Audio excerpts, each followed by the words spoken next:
Play with the alumni. Welcome to the first alumni career panel. I'm going to go ahead and have our panelists introduce themselves. Cool. Hi, I'm Curtis. Is that it? What do you do? What team did you graduate from? What year did you graduate? And what do you do now? That's like really horrible questions to ask me. So hi, I'm Curtis. I'm actually from Buzz Robotics. I graduated from that in like 2017. And I'm actually a college counselor. So I do admissions. Hi everyone, I'm David Gibbons. I graduated from 1071 in 2013, and I am a digital marketing specialist at a company called Henkel. You probably know them because they make content. Hi, I'm Jake. I am an alumni of FRC 562, which no longer exists, so probably why you haven't heard of it. I currently work for New England First as Massachusetts Product Support Specialist, which means I do a lot of stuff with First in Massachusetts. Hi guys, I'm Matt. I graduated, I was on team 175, graduated in 2014, and I now work for Collins Aerospace as a manufacturing engineer. So, what, if anything, in your first experience influenced your career choice? Who wants to start? Well, I'll go with me because that's honestly pretty easy. I literally work for New England First. First did actually change my entire high school life. I'm not gonna lie about that. I started as a freshman, quit the team before competition, and honestly, that was probably the worst mistake of my life to this point. I went to competition sophomore year and fell in love with it, and then when my parents came with me junior year, they understood why I loved it. And my senior year, Woody Flowers actually happened to be at the event I was at, and I promised him that I would be with First somehow, some way, as long as I could. And when the opportunity for doing the First came up, that was, an obvious, at least throw my hat in the ring. And it turned out I was the right person. I laugh because it says, if anything, and I would say it's everything. First, there's the hard skills that you learn right to help. So for me, having been on my team's business team and working on a little bit on chairman's, but learning a lot about promoting yourself, marketing yourself, that was kind of the inception of my marketing career. But even taking that aside, hello, I'm Holly. How are you? Good. Your soft skills, your presenting skills, your networking skills. I mean, all of that is so critical and crucial to going on in your career, and I would not have been where I'm at today without First. So. I'm going to pause and have Holly introduce herself. Hi, my name is Holly. Sorry I'm late. Where did you graduate? What team? And then what do you do now? I graduated in 2013 on Buzz Robotics, obviously. They don't know that. They don't know that. And now I work at Bay State Medical Center as a tech in the cath lab. So basically, if you have a heart attack, you come to us and we put stents in and open up the blockages. So it's pretty cool. So the question we just asked is, what was, if anything, in your first experience influenced your career choice? You don't have to answer right away. Oh, I don't have to answer. You don't have to answer right away. Right away? Yeah. You can. I think I always knew I wanted to do something in the science field, but I didn't know what. I just knew I was really bad at math, so I couldn't go the engineering route. But I think I always knew I wanted to go in the medical field, but I think robotics really helps open up a wide variety of what we could do. It was very helpful in a lot of other aspects, like socially and business-wise too.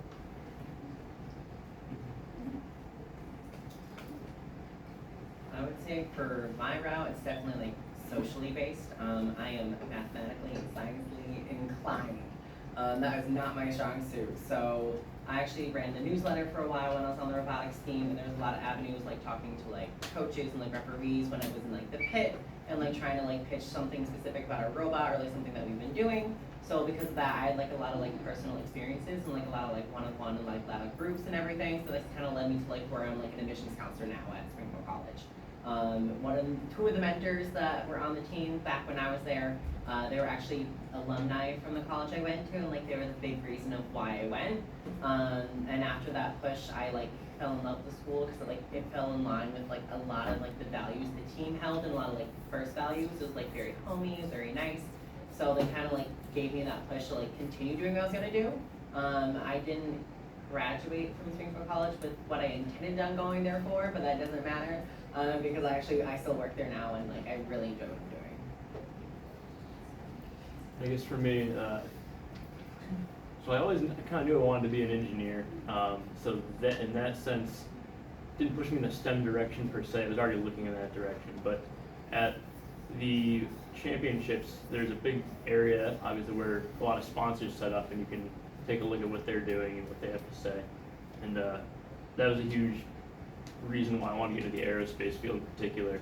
It's looking at all the cool assemblies and products that these different companies are making was seemed like a really interesting field to get into, so I pushed for that direction. How have the skills you learned in FIRST helped you in your career? Well, that seems like an easy place to start with me again. Well, you know, being involved with FRC, which unfortunately for me was my only FIRST program before I graduated. That is our bread and butter at New England FIRST. And you know, knowing what I know about FRC, both as a 10-year plus mentor, and oh, by the way, I graduated in 2011. I don't think I said that. So I've been mentoring for 10 plus years now, and I've been competing for 14, almost 15 now. So I have a lot of institutional knowledge, knowing teams, knowing people on teams, and that really is huge when you're interfacing with these teams from all over the state that you may not have known, but you know someone who knows someone, and that's super helpful for getting a connection.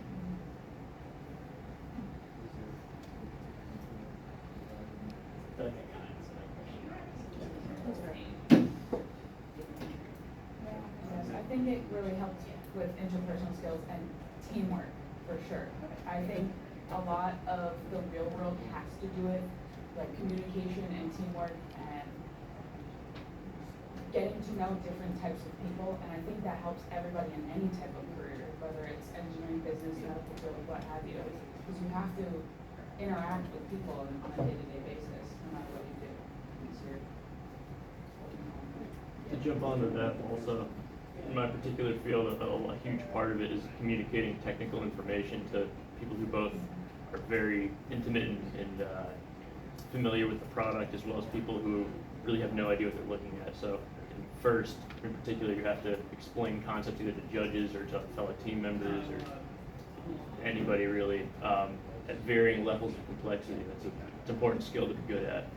What I would add to that is similar, but on the opposite side of, so you're taking very technical concepts and dumbing it down, and then I'm working with engineers in my job, kind of taking that next step and then boiling it down even further to general audiences. So the ability to, even if you're not going to become an engineer, to kind of interface with engineers, to be able to talk to them, and then take that to make it simpler is hugely important in a career like mine.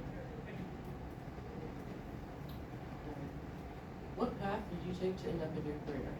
Was it the career path you thought you had? I know the answer for three of the 5 of you is going to be really interesting. I would be surprised if the second half to that answer for almost all of us was God no. Well, for more than half of you, it's Yeah.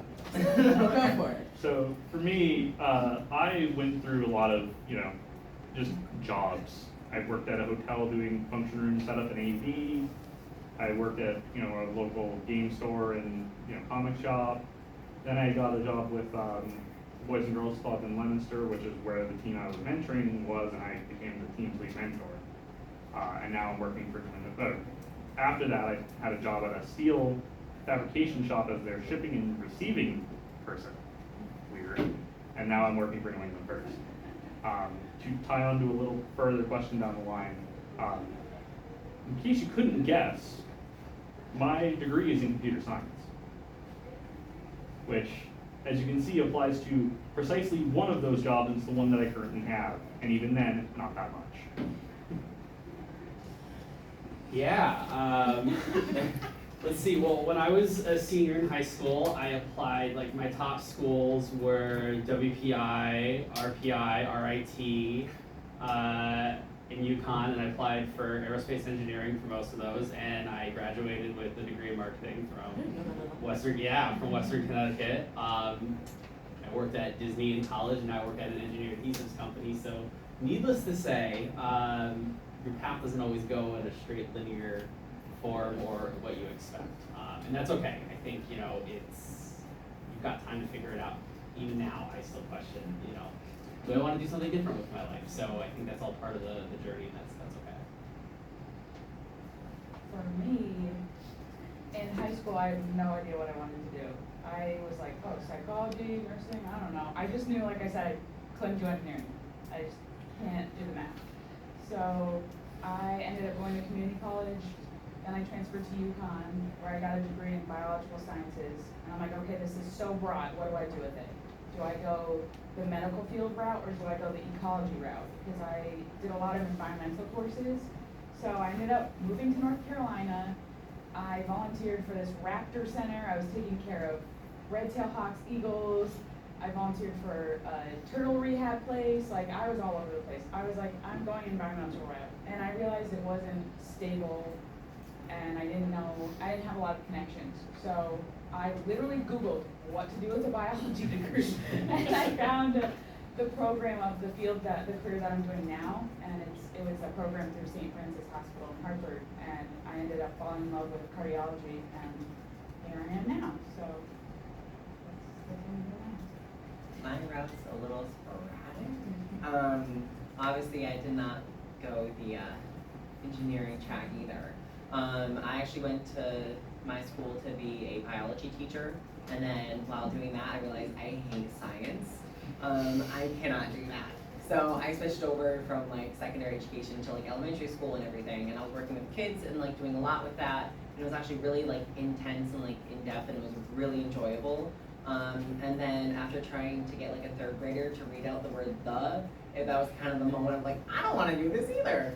So we kind of like dropped our education to a minor our senior year. So that was a little like of a moment.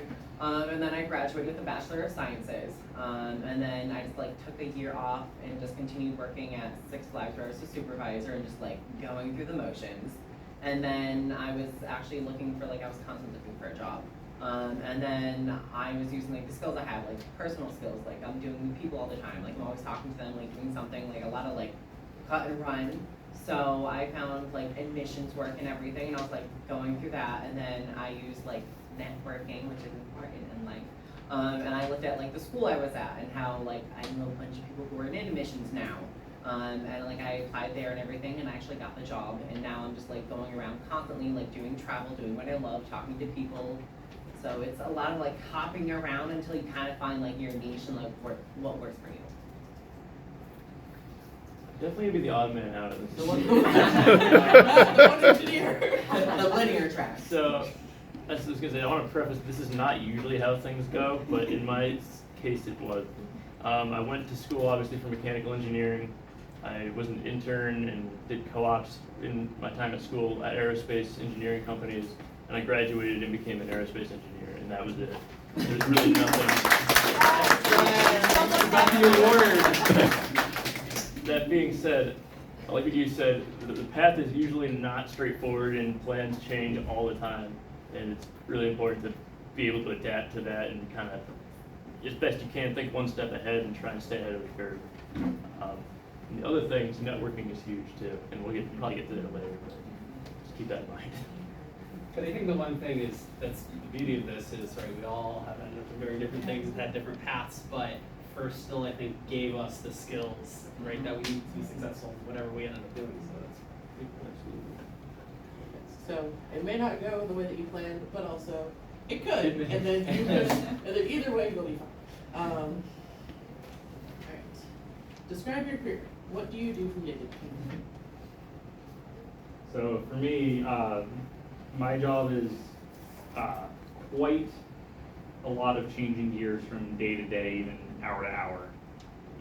One minute I'm on a call with FLL teams freaking out that you know, they haven't heard anything from Colleen and they have a weird email, so Colleen just ignored it.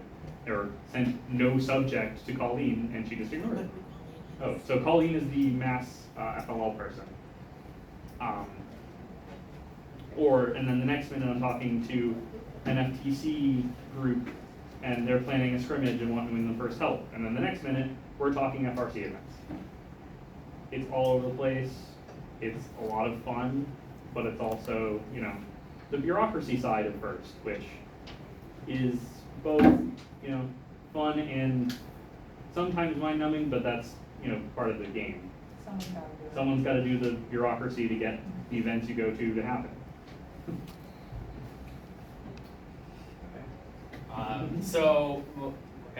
My career. So what I'm really focused on right now is on a team that we're trying to transform our digital marketing in our company. So we're doing things a little bit, let's say, old school. So now we're trying to kind of get up to industry standards. But in terms of my day-to-day, I get to work on a lot. Let's take this week. So one day I was actually at a studio and we were filming a home video, basically. More or less a commercial for our products, so that's always really cool things I get to do. A lot of times looking at different web content, web pages, copy, you know, how are we optimizing it for search engines, you know, looking at different banner ads that we're putting out. I'm also very fortunate that I get to work with a lot of people from around the world, which is really cool, and I mean, in various different jobs you can do that. So, you know, yeah, I spend a lot of time on talking with my colleagues as they're up in the mornings, and activities are quiet, everyone leaves me alone and getting work done, so it's pretty cool. So for me, because I work at a hospital, I work 12-hour days, 3 days a week. I work 7 a.m. to 7:30 p.m.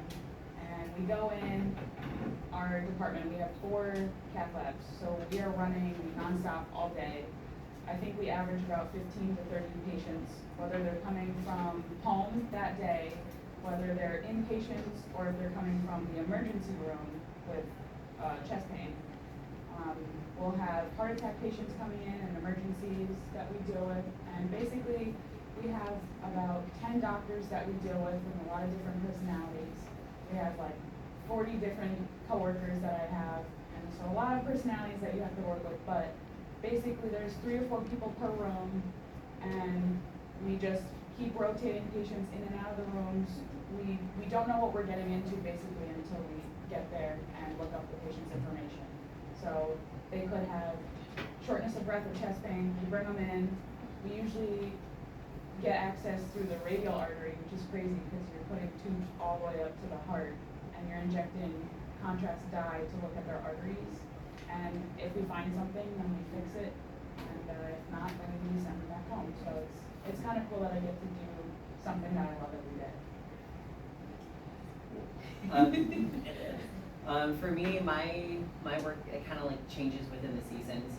For fall, that is like my fall travel season. So during the entire time, since I'm an admissions counselor, I'm going around to like different high schools for like either like do visits or I do fairs. So like that's when like the college admissions person is like talking to you and like selling their school to you. That is me. It's fun. I get paid to travel. It's nice. So on top of that, once the season comes to an end, I change from traveling and everything into like reading the applications for everyone. So like I have to like go through the fine comb and like read through everything and make sure like if you're missing something, you have to correct it and make sure I have everything correct. And then basically I get like the accept or denial into the college. After that season, I go into more of like the open house and like accepting student space and like planning everything for students to come to our campus and everything. And then there's like little travel like in sporadicness within that. And then during the summer, that is like my block of time to like plan all my visits for the next fall and like plan out my entire season. So it's like ever changing. So like when I start getting bored of one thing, it always like ends and goes into the next thing. So like right now I'm a little over travel and I'm about to stop traveling and be reading. So I'm very excited to be back in my office. My day-to-day job, I guess in a general sense, I write work instructions to do different processes on life support hardware on the space station. So in particular, a lot of a lot of water separator fans and a lot of trying to think of different hardware that we do. But there's a lot of different kinds of hardware on the space station. A lot of it that we have a role in making in some extent. So for day to day, I'll usually write direction to either disassemble parts of it to understand why things failed if it came back from space, or for rebuilding something, direction to do that correctly. So it's a lot of interfacing with IPD teams. So different players in the team, like a project engineer, a test engineer, quality engineer. We all get together and make a plan for what we want to do with certain hardware. There's a lot of bureaucratic red tape involved with this kind of job, because a lot of it's involving the government, involving NASA. So it can take, in certain instances, it can take weeks or months to get permission to remove a single bolt or something. It's a little frustrating sometimes, but it's interesting work.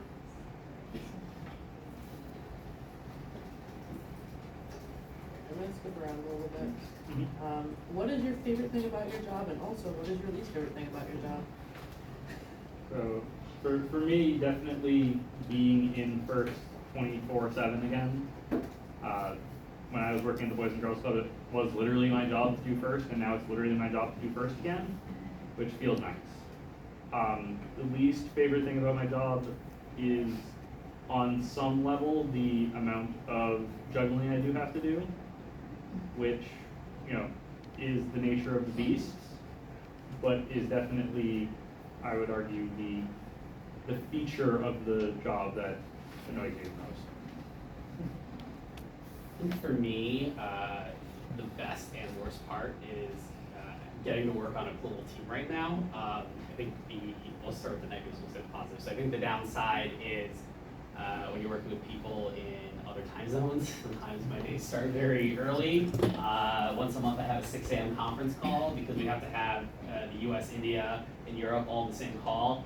And I developed this notorious reputation at work for just looking like I want to kill myself when I just grip my cup of coffee. And then the other challenge, but also kind of leading to the positives, is when you are working in a multicultural environment, you have to kind of navigate those cultural differences, and it's just adding a whole other dimension to what can already be sometimes challenged, right, when you work in a teamwork environment. But the positives is getting to work with people from all other cultures, and I've learned so much, and it really kind of expands your worldview. And then the other positive comes out of that is travel. So when you get to go to cool places, cool places right on your company's dime, it's the best, right? Like I love it. So yeah, those are really good parts of my job.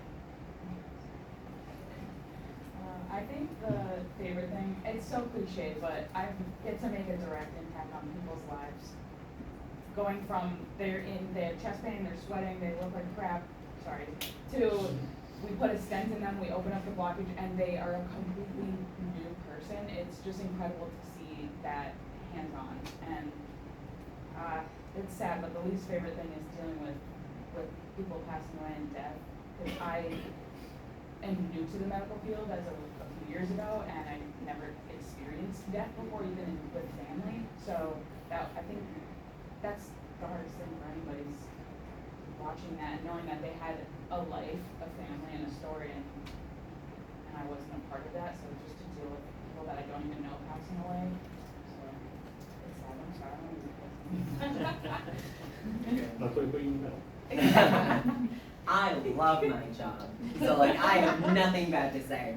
The thing I love the most is how it's ever changing. So when I get to the point where I might start to not like something about it, I change and go in to do something else. So it's ever changing. I love the fact that I'm traveling. So and I don't have to speak for myself. So I'm just getting paid to travel and doing everything I love. And when I finish my day, if I'm in an area that's really fun, I like New York, I just go do it. So it's super nice, super fun. If you want to talk about my previous job, I'm not gonna talk about it, but I would never say anything bad. But yeah, so I love that a little too much. So I'm gonna stop talking now and pass it back over there. So in terms of my favorite thing about the job, the hardware is extremely interesting. It's cool to see or be involved with a bunch of definitely one-off pieces of hardware that go into space. There's a finite number of spacesuits of PLISs up there, personal life support systems, and the fact that you get to deal with them and touch them and handle them is just, it's really interesting. Not many people get to do that, so that's neat. The least favorite thing about my job is because there's a finite number of these pieces of hardware, there's a lot of pressure to get them back to people who need them in space before they run out of air. So in particular, there's different launches from different space agencies, whether it's Russia or it's, previously it was a lot of Russian rockets, Soyuz rockets, but now it's SpaceX and NASA and whatnot. There's dates that they launch these rockets, and if you don't get this hardware refurbished or do whatever you need to get the hardware done in time and you miss a launch, you can't just launch it the next day. It's a lot of planning that goes into these launches. You need to time it right. They're extremely expensive, so it's a lot of pressure to get the hardware done on time. It's not good when you hear Matt Polis has personally prevented the space from going back. It's not good. Only for the lunch gets scrubbed the next morning because of clouds. That's right. What is the strangest thing you've ever done to your job? I don't think you wanna know. Mine's pretty straightforward, so I'll just go first. There's really not much strange stuff that I've had to do for my job, I'll be honest.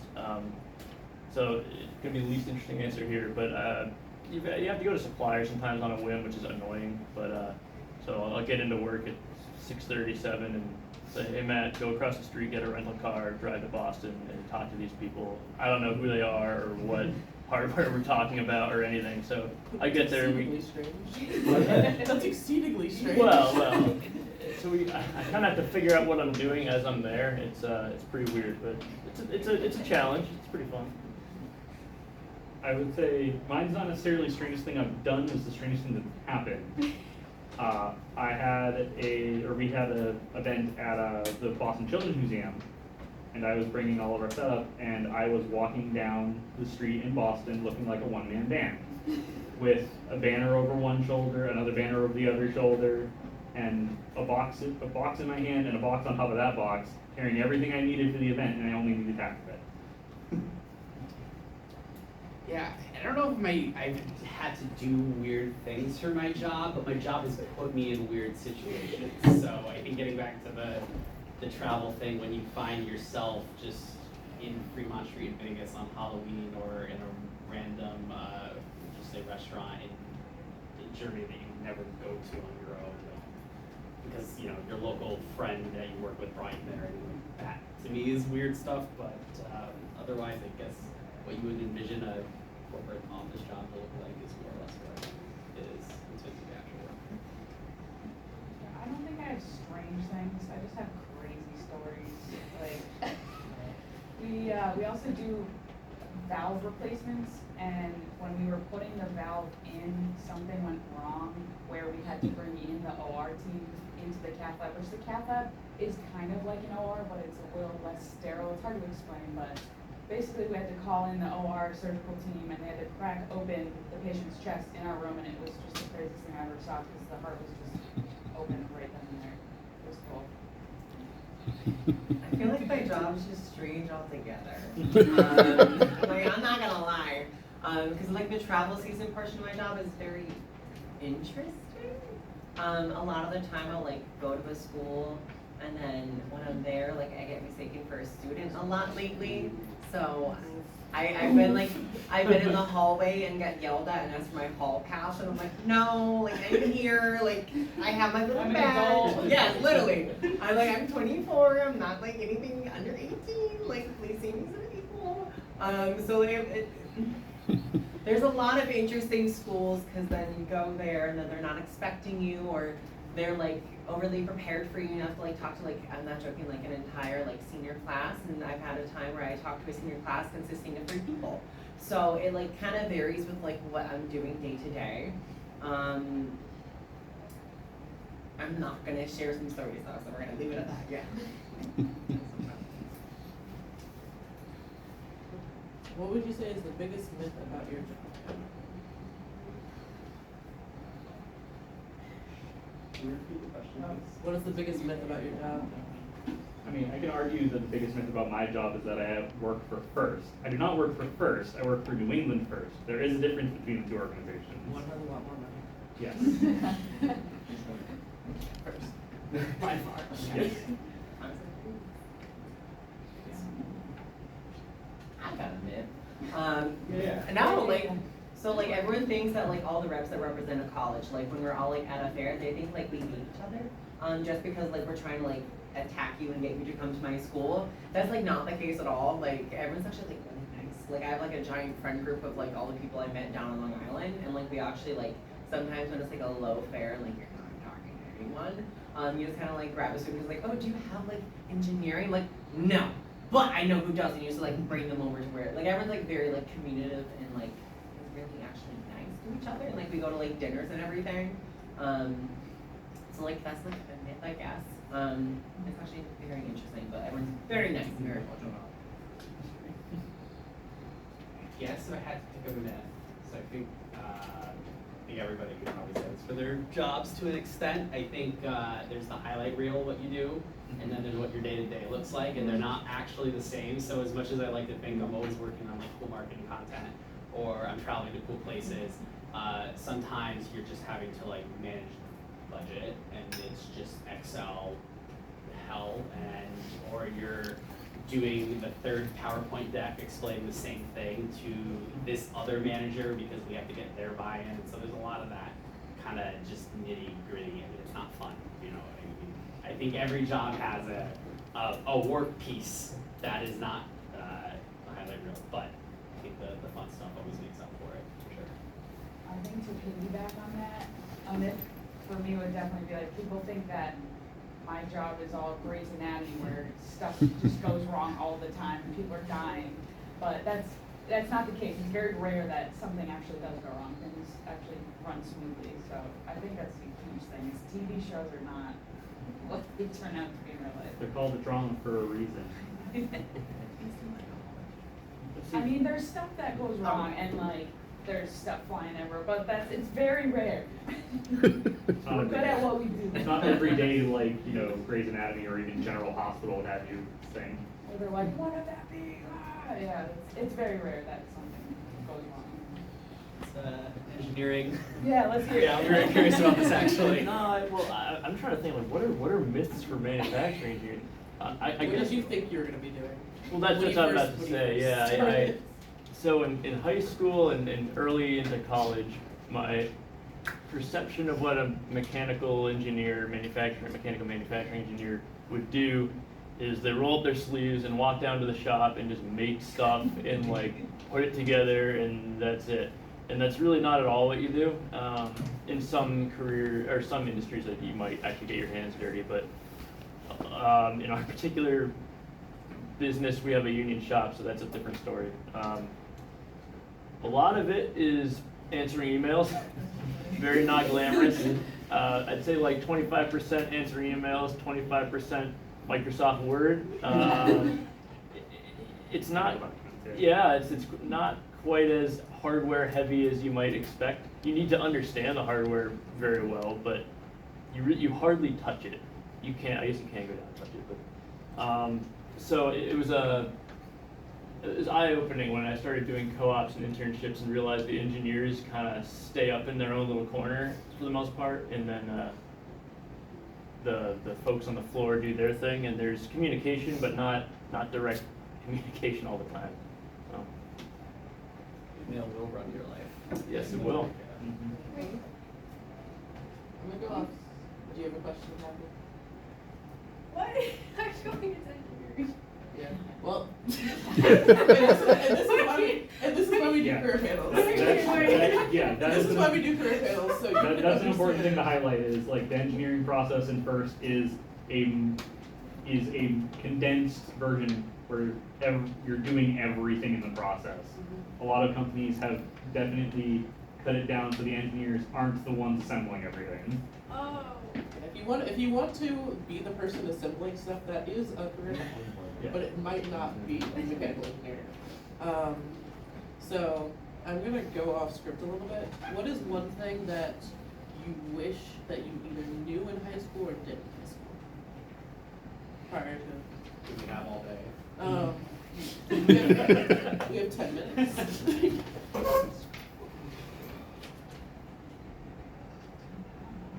I would say what I just said.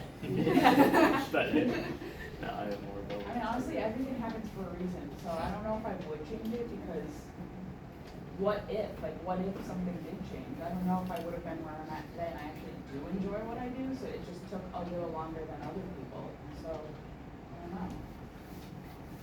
I would agree with that. Just kinda, it's to keep the faith that things don't feel like they're going the way you want them to, during can't college. change And, right, exactly, right? You are in control of your destiny, so,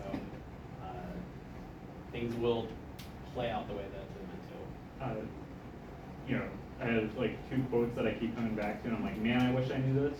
And it's a meme now. And it is literally a meme now. But it's a scene from Star Trek Next Generation. And Captain Picard says, you can do everything right and still lose. That is not failure, that is life. That's an important thing to know. And then the other big important thing that I think about, and I lost that.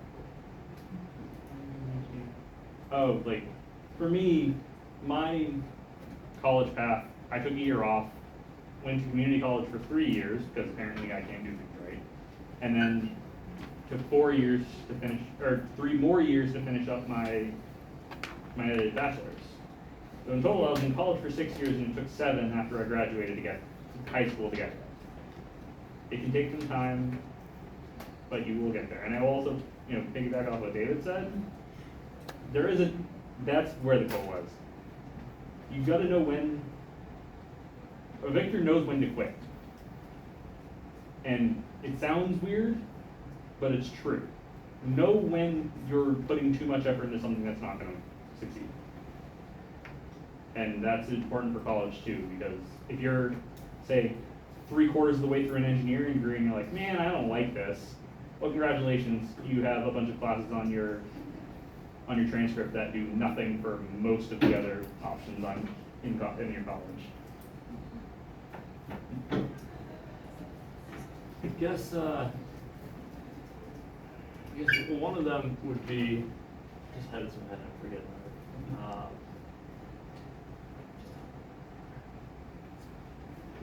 Well, I'll start with one of them at least. The importance of networking, especially being involved with the first team, is you have access to. This pertains more if you're going to a STEM field, but in general, it's good advice. If you're surrounded by professionals in an industry that you want to get into, certainly reach out to them and understand what you need to do to further your education and professional career in that field. When I was on the team, I really wasn't that involved at the time when I was a student, and I regret that immensely. I wish I could talk to Earl or Jim Morin a little more about their immense design experience. So don't take it for granted. There's a lot of resources you have at your disposal right now. Take advantage of it. Do things. I'm going off that, just like when you have that moment like, oh, I don't know if I want to do it. Do it. Just do things. Experience more. Don't go into college and be like, oh, I didn't really do much. Like, get into like things that like you might not have been comfortable doing. If you're like not on like your student senate thing, go to it. Like actually go to the meetings. If you're in clubs that you're thinking about going for, but you don't really want to do it because you don't have any friends on it, who cares? Do it. People make friends all the time. Experience stuff. Like actually like get out there. Like see different things in the world. Like don't wait until like the last second and you're like, oh, I wish I did that. You don't want to do that. Like go do stuff. Trust me, it's so much easier when you get outside of your comfort zone now instead of doing it later in life. If you do things now and get to experience stuff, it's a lot more fun. And you don't have that anxiety inside when you're like, I don't know if I want to do this. It kind of like pulls that away. Alright, so we've got a few minutes left, so we open up to you all for questions for our panels. Whether you have questions for specific people about their student careers or general questions. Matt, how much is CADing for engineering? What's that? How much do you CAD in engineering? Me? I don't CAD at all. I use EuroCAD in my job. Oh no. That's a job called a drafter. Yeah, if you're a design engineer, you use CAD a lot. If you're a drafter or a tool maker, there's instances where you use CAD, but not every engineer uses CAD. So keep that in mind. Anyone else having a life crisis that you have questions about? Don't get us wrong, it's an important skill. Oh, yeah. And knowing how to CAD is like spatial reasoning stuff, it's important, but it's not, your life. Yeah. Any other questions I for like anyone? cat a lot. Any other questions for our panelists? There'll be more life crises, don't worry. That is true. There will be one crisis. They just progress and get worse as you age. Also, I don't know. Other than Matt, I don't think any of us that are adults in this room could be adults standing at the door are doing what they thought they would be doing 10 years ago. So, well, you're retiring, so. You're retired. How many of us started getting engineering degrees and then did something else? How many got engineering degrees and then didn't do You it? can make an argument that I did, but I'm also in, mine's computer science, so kind of engineering, but not really. That was going to be Honorary. I think what you're saying, the amount of, in my organization, people I work with that have engineering degrees that do no engineering is wild to me. I have 2 engineering degrees. I did engineering for 7 years, and then it was IT for engineers, CAD systems for most of my career. But I worked with engineers, and I understand what engineers do, which was a benefit to the engineers because I wasn't the comp sci IT guy that says, I have no idea what your drawing means or how the CAD system, what you're doing with it. I understood what they were doing, so when they came with a IT-related CAD system problem, I knew what they were talking about. So we could network and understand each other. And I will say, just to kind of conclude everything, all of your teams have mentors. They all have a variety of experience. Definitely talk to them a little bit about what they do and how they got here, because you honestly never know what any one person's career path was or the kind of things and experiences they've had. And they also could give you really good insight, like, do engineers do CAD? So I will also point out one thing about, careers and jobs these days. You will see a lot of the younger crop of mentors who have been jumping from job to job to job. That is honestly and unfortunately the reality of the current job market. You might not progress in your company the way, your parents or your grandparents have. That's just the way business is right now, unfortunately. So don't necessarily have your heart set on being with one company for 65 years, but if it is, good for you.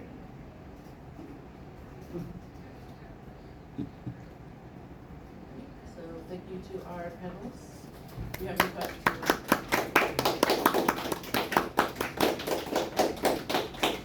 If you have any questions for them individually, feel free to ask them. We'll be here for a few more minutes, but other than that, I think that concludes it. Go for it. So Jacob, why do comp sci degrees suck ass?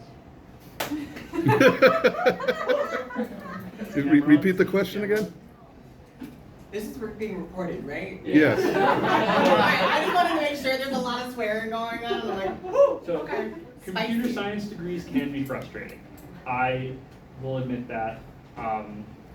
Particularly in my university, the professors were largely older than 60, which means one of them actually navigated through web pages exclusively using tab and arrow keys. I'm not kidding. Did not use his mouse, because when he started working on computers, there were no mice. The mouse and the graphical user interface was not a thing. So a lot of old ideas about how computer science worked. That's not the case everywhere, but that was the case for me. It is frustrating, and every software designer, software engineer, computer science person has their own niche and wants and dues. You might not use all of it, but that's the point of a degree, is give you enough knowledge that you can do something in your industry.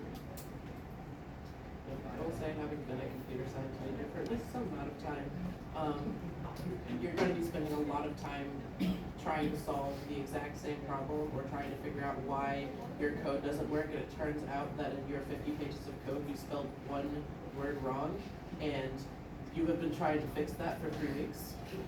And that is sometimes just your job. Sometimes your job is trying to come up with a very new way to fix a problem, possibly one we've never seen before. And sometimes your job is just trying to make the syntax work.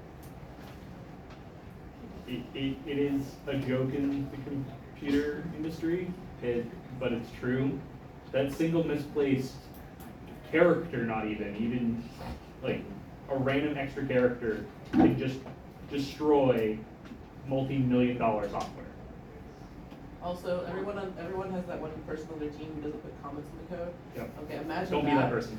Imagine that, but except this is your job to fix their code and they put no comments in it, and you have to get it fixed, and there's like $1 million contracts on the line. I actually had a friend who worked for a hardware store, and she was tasked with translating their old system, which was written in COBOL, which I'm sure is a language most of you have never heard of. I knew he did. Mainframe COBOL, year Yeah. 2000 problems. To modern Java. She had a 3-person team. It took 6 months because they had to hard translate and they had to essentially reverse engineer the program to make it work the same way in Java.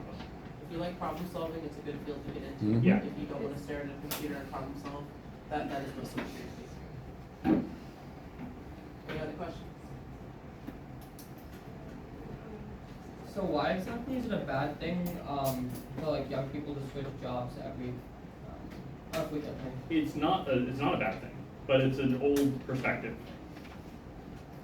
You will see job advice if you look out there that says, if it looks bad if you stayed at a job for less than a year.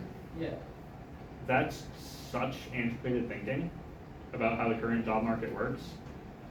Like, especially considering the fact that you might be at a job for 3 months and realize you literally don't like anybody at the company and it doesn't work. That happens. It's real. At the same time, most companies won't necessarily promote or hire as a promotion within. And that's where a lot of the jumping jobs comes from. In the past, in a lot of companies, they used to promote from within and not hire outside people to be managers at a manager level. Now that's happening more frequently than people getting promoted from within. So it's good to switch companies? It can be. Yeah. It's all situational. I think the big thing that I would say, and the advice that I've been given is you look internally, you look to grow your career where you're at, but don't ever not pay attention to the outside, right? Always be, kind of keeping some attention to what other opportunities there might be in other places. I think as long as you're kind of playing your cards in both arenas, you can always be able to kind of capitalize the best on that. To piggyback off that, if anyone's been following recent events with Twitter, I am quite sure there were many people who worked at Twitter who thought they would be there their entire careers, or at least a significant chunk of their careers, and were laid off a week ago. If you're not ready for that possibility, that can really, really hurt. Like, not necessarily passively looking for jobs, like keeping an eye on where people are and what opportunities are out there, like David said, is huge. Like, even how I got my job, I was passively looking. It popped up in my Facebook feed because I follow New England First, and they posted the job on the site. I applied. And my thought process was, well, if I get it, I get it. If I don't, I don't. So that is pretty much all the time we have, actually. So thank you all for coming. Hope you learned something. Yay.